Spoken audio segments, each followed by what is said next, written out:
Welcome to The Explainer. All right, today we're going to go deep, like really deep inside the human body. We're on a mission to decode the one fundamental secret that, well, keeps every single one of us alive. What truly makes you a living being? I mean, that sounds almost philosophical, right? But the answer isn't some abstract concept. It's a story of cooperation and control on a scale that's just mind-blowing. And it goes way, way beyond just a beating heart or breathing lungs. The reality is so much more intricate. Okay, to get started, you have to understand that you're not one thing. You're a community, a bustling city of about 35 to 40 trillion individual cells.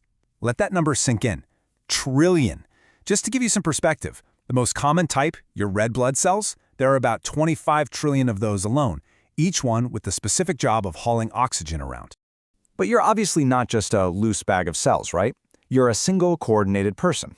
So what's the secret sauce?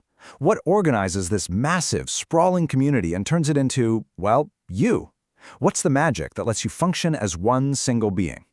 All right, our first big clue lies not inside the cells themselves, but in the world that surrounds them. Yeah, there's a hidden world inside of you, this private little ocean that bathes all of your tissues. It's called the extracellular fluid, and every single one of your 35 trillion cells lives submerged in it, like fish in a private ocean. This internal sea is where they get everything they need to survive. All the ions, the nutrients, the oxygen, and it's also where they dump all their garbage. And check this out. There's a huge difference between the chemical soup inside the cell and the ocean outside the cell. We're talking high potassium inside, high sodium outside. And your body works tirelessly, 24/7, to maintain this very specific chemical imbalance. This isn't just some random detail, folks. This difference is absolutely, fundamentally essential for you to be alive.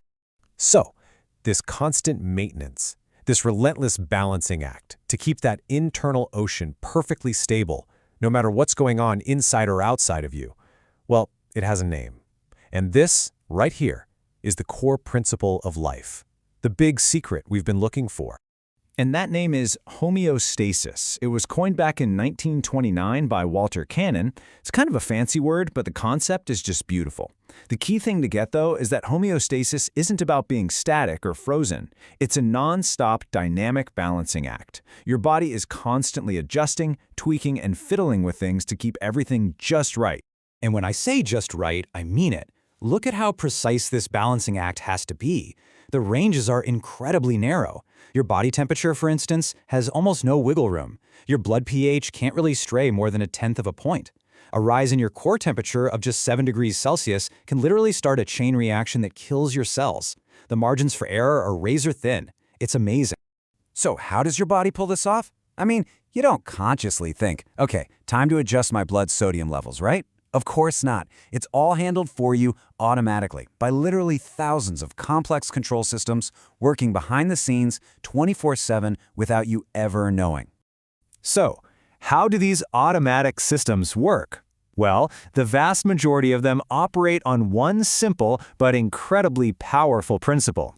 It's the thing that keeps everything from spiraling completely out of control. That principle is called negative feedback. And honestly, the best way to think about it is like a thermostat for your body. If something, say your blood pressure, gets too high, the system kicks in to bring it back down. And if it gets too low, the system works to bring it back up. See, the response is always negative, or opposite to whatever the initial change was. It's all about correction. A perfect example of this in action is your blood pressure. When your pressure shoots up, little nerve receptors in your arteries, called baroreceptors, literally get stretched out. They fire off an alert to your brain. And what does the brain do? It tells the heart to slow down and your blood vessels to relax and widen. Boom. That action directly counteracts the high pressure, bringing everything back to normal. It's just so elegant and effective. But what happens when a system does the opposite? What if instead of correcting a change, it reinforces it? Well, that's called positive feedback. And as you can probably guess, instead of creating balance, it can sometimes lead to a dangerous, runaway, vicious cycle. Let's take a really serious example. Severe blood loss. If a person bleeds a lot, their blood volume drops. That means the heart has less blood to pump, so it can't be as effective.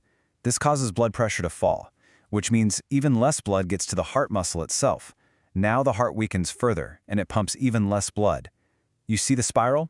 Each step makes the next one worse, creating this fatal downward cascade. Okay, but positive feedback isn't always the bad guy. In fact, it's absolutely essential in a few very specific situations where you need a problem solved, and you need it solved now. Think about blood clotting. A tiny little clot activates factors that create a much bigger clot to plug a wound. Or childbirth. A contraction stretches the cervix, which sends a signal for an even stronger contraction. In these cases, a vicious cycle is exactly what the body needs. Okay, so let's bring this all back home.